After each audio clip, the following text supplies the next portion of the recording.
It's another interesting day, I would put forth that it ends up being a day where things are somewhat going back to normal, or at least as normal as I can get. Um, things are less chaotic in the way that I'm falling back into being able to function at what I would consider the norm for me again, which is incredible because when I am at my normal, I am able to functionally be of use to other people. I am realizing my own paranoias and being able to fight them off and starting to think of ways to advance again as opposed to simply allowing what will be to be. It's it seems very small, but also any step is a step in the right direction, I suppose, as each new perspective allows you to understand the journey a little bit more.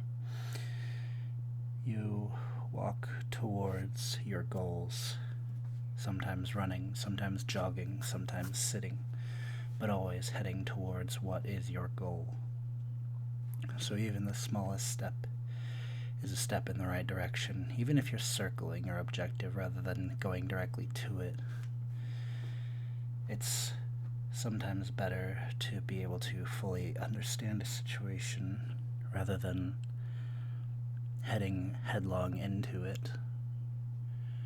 So, where do we find ourselves? Somehow managing to stay afloat,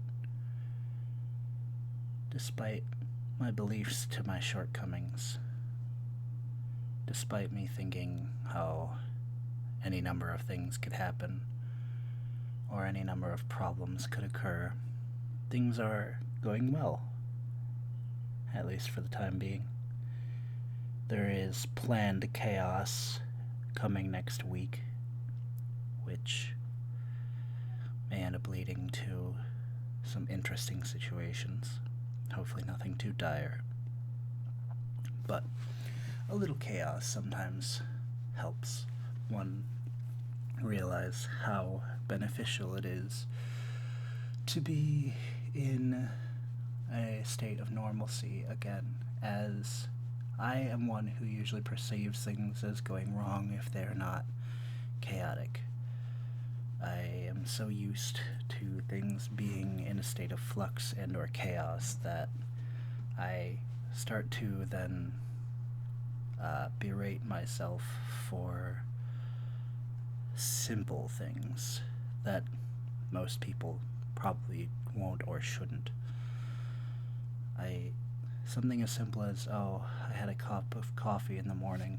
I shouldn't have done that. That might lead to XYZ. It's the type of paranoid delusions that lead to people ripping themselves down until they are but a husk of what they could be, paralyzing themselves because they don't feel that they have the ability to do anything, because they don't allow themselves to do anything, making it nearly impossible to move forward. After you've done this for X amount of time, you have two options. You either fall into the habit and you continue to do it ad nauseum, ad infinitum, and until your body starts to fall apart, or you start to try and fight against it, start finding it and seeing it at its root and pulling it out before it is able to take hold. And I'm trying, but it is difficult. But as I had probably said at least once in the past, everything that is worth doing is difficult. Most of the time, if it is a thing that is worth doing, it is not easy. Which is probably why, even in my leisurely activities, I try and find the most difficult way of doing them, so that I can feel productive, feel that what I am doing is worth if not my time, somebody else's time, so that things can be learned from my understanding of things.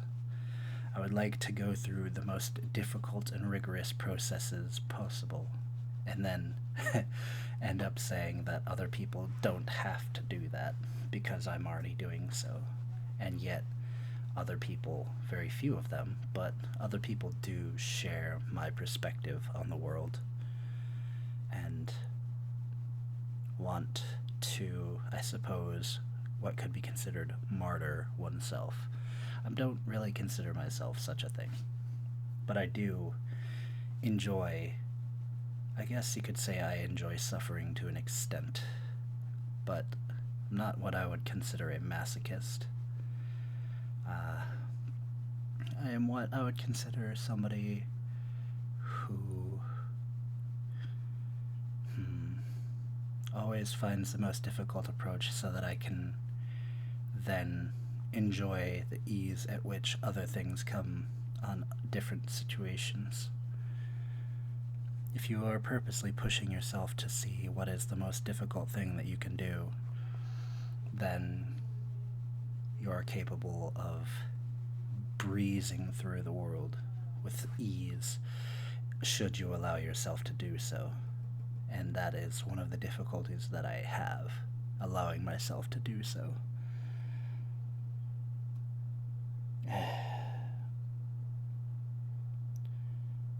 And I even berate myself on my days off for having a day off because I feel I should be able to be more productive.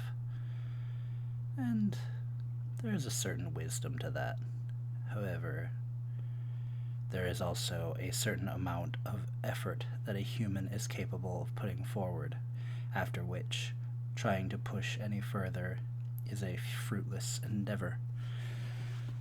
So, it's more about finding what you are able to do, and capable of doing, willing to do, and slightly pushing the boundaries rather than digging your heels in and forcing yourself to make very minimal progress towards something that you are unwilling to do. Because there will be a day that you are willing to try something new. Maybe not today. Maybe not tomorrow. Probably the next day. Maybe not a day that it is opportune to do so is the problem. And it is hard to then capture that anticipation, that motivation, that desire to do the thing that you want to do, but only when you don't want to do it, or when you're not supposed to do it. Say you are currently tasked with doing something that will take you 8 hours, and during that process you are then fully primed to be able to do something that would normally take you several days, but then you could compose that into 1 hour, but you're not able to capture that motivation during those 8 hours, and you are then lost to your own desires. And then you berate yourself for not having been able to capture that feeling. Yet that feeling still lies within you. And the fact that you are berating yourself leads you further from the ability to go back to it. It's this weird stopgap that we all set for ourselves, or people with, I suppose, what could be considered anxiety, set for themselves unreasonable standards so that you are less willing to move forward because comfort is in what is familiar and comfort is in what is known. So many people will pick the devil they know versus the devil they don't, even though sometimes the devil that you don't know could be something beneficial, or not even a devil. But the unknown is one of the most terrifying things to humans. For us, unknown symbolizes death most of the time. So we are afraid of facing the unknown. And then there are those among us who it is their livelihood to push forward into the unknown. I salute these people. I lack this ability, but I suppose everyone has something to work towards, and this is my personal battle that I am going to be working towards.